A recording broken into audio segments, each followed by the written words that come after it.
Halo, assalamualaikum warahmatullahi wabarakatuh. Ketemu lagi dengan saya Dr. Ziki Ombana, spesialis saraf. Kali ini gua akan bahas tentang suatu keadaan yang apa ya?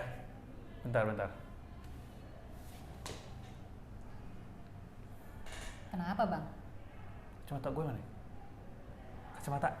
Ini apa? Di atas. Oke, lawakan klasik tapi semoga masih berhasil.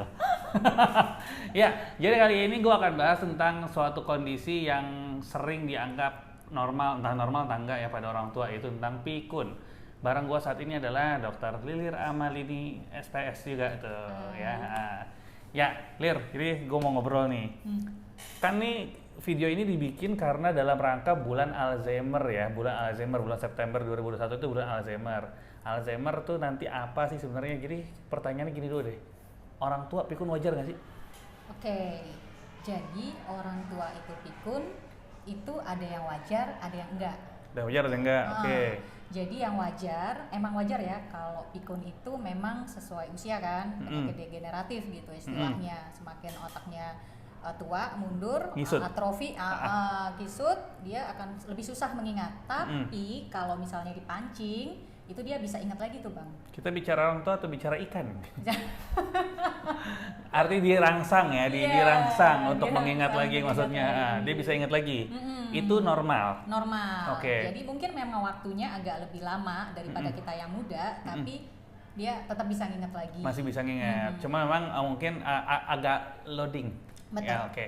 Tapi itu masih normal. Nah, yang nggak normal yang kayak gimana? Oke, yang nggak normal itu adalah yang sering ngulang-ulang pertanyaan. Jadi dikasih tahu, tadi ditanya, tadi sudah makan belum ya? Tadi sudah makan belum ya? Misalnya gitu. Itu misalnya ngulang-ngulang pertanyaan. Terus sampai yang nggak normal, sampai mengganggu kegiatan sehari-hari, aktivitas sehari-hari jadi terganggu gitu, karena dia yang lupa-lupanya itu. Aktivitas sehari-hari itu mungkin maksudnya kayak kita makan, pakai baju, terus apalagi sih mandi gitu ya. Bahkan kayak nelpon gitu, cara mention ini cara pakai telepon bisa dia lupa. keder. Oke, ya jadi suka ada yang misal dia pegang sendok sama garpu dia nggak ngerti ini apa gitu kan ya. Nah, jadi sampai mengganggu aktivitas sehari-hari itu yang tidak normal. Nah, terkait masalah tentang lupa nih kan bulan Alzheimer. Alzheimer itu apa? Oke. Biar teman-teman pada tahu nih. Alzheimer itu bagian dari demensia. Nah, demensia itu apa lagi? Oke. Demensia itu adalah pikun gampangnya gitu ya. Pikun. Jadi adalah gangguan fungsi otak. Nah, jadi gangguannya itu dari gangguan fungsi memori ya, daya ingat, terus emosi, pengambilan keputusan yang mengganggu aktivitas sehari-hari kayak tadi itu. Jadi sampai susah melakukannya tadi kegiatan. Nah, di sini kata kunci tadi gua highlight dikit, demensia ada kata-kata emosi ya. Jadi moodnya berubah dong, kacau si orang ini. Kan kalau orang yang cuma lupa kayak gua tadi di depan kan mestinya kan moodnya biasa aja ya. Diingetin langsung ingat. Biasa aja ya. Kalau ini dia teremosi, marah-marah, ada halusinasi nggak sih kadang-kadang? Bisa ada sampai halusinasi, sampai ya itu tadi karena dia gangguan emosi, halusinasi sampai curiga sama orang biasanya. Curiganya nggak beralasan gitu. Yes, pernah ada dapat kasus kayak gitu tuh. Jadi istrinya itu curiga sama suaminya, padahal mereka udah nikah udah lama banget. Bahkan dia curiga bahwa si suaminya itu keluar untuk nemuin mantan pacarnya yang datang ke rumah. Padahal itu udah meninggal 15 tahun lalu. Jadi horor ya? Nggak, karena ini bukan vlog horor, nggak jadi udah. Pokoknya intinya seperti itu. Nah, kalau misalnya yang namanya demensia itu, apakah ada faktor turunan? Apakah dia bisa dicegah atau gimana tuh? Iya. Jadi kalau demensia ya, terutama Alzheimer itu bisa ada faktor genetik tuh emang ada tuh bang. Oke, gitu. Genetik. Tapi itu hanya sekitar kurang dari 1% dari seluruh demensia Alzheimer. Jadi buat yang misalnya memang ada anggota keluarga orang tua itu misalnya ada pamannya atau siapa itu jangan kecil hati. Ya memang bisa menurun tapi cuman kurang dari 1%. Nggak masalah. Bisa dicegah nggak? Bisa. Jadi untuk pencegahannya tentu ada cara-caranya ya, hidup sehat kayak gitu ya.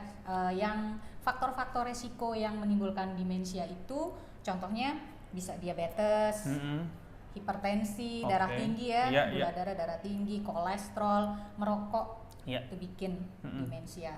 Bisa. Terus apalagi kalau selain masalah yang ini, apakah mungkin ada makanan atau apa ya, nggak ngerti apa zat pengawet radikal bebas atau oksidan itu ada nggak sih? Jadi kalau untuk mencegahnya itu bisa dengan ada penelitiannya itu namanya diet Mediterania. Jadi dia banyakin sayur-sayuran, makanan Turki kacang, dong ya. Diet Mediterania. buah-buahan, ikan. Oh gitu ya. Jadi itu mencegah bisa. mencegah kacang, ikan, buah-buahan itu ya. Sayur-sayur. Itu bisa mencegah. Cuman kalau seandainya kita ngomong pikun atau demensia ini, ada nggak latihan-latihan yang kan di luar tuh mungkin ada yang beranggapan bahwa kita harus melatih otak kita supaya gimana? Ada nggak latihan khusus yang kira-kira membuat otak kita itu lebih awet jadi nggak gampang lupa? Oke, pada intinya sel otak kita itu bisa kok yang namanya regenerasi, gitu kan. Jadi kita buat sel otak sel neuron baru lagi, gitu kan ya. Nah, caranya gimana? Dengan tetap melakukan aktivitas dan mencari hal-hal yang baru. Oke. Jadi nggak boleh mager. Benar. Nggak boleh mager, harus bergaul. Betul, sosialisasi penting. Soalnya salah satu tanda demensia tadi juga menarik diri dari sosialisasi itu, Bang. Oke, sip. Nah, jadi gitu teman-teman secara umum si demensia ini ya, atau khususnya Alzheimer. Kalau ngomong demensia, salah satunya emang Alzheimer, cuman ada banyak jenis lagi. Cuman kita nggak perlu banyak-banyak dulu, yang penting pengenalan dulu, karena kalau nggak lama-lama nanti kita akan cepat pikun karena bingung. Oke, Lir, terakhir ada nggak tips dan trik buat teman-teman terkait apa yang harus dilakukan kalau mengalami ada keluarga mengalami demensia, harus dibawa kemana, harus ngapain, atau gimana caranya, silakan.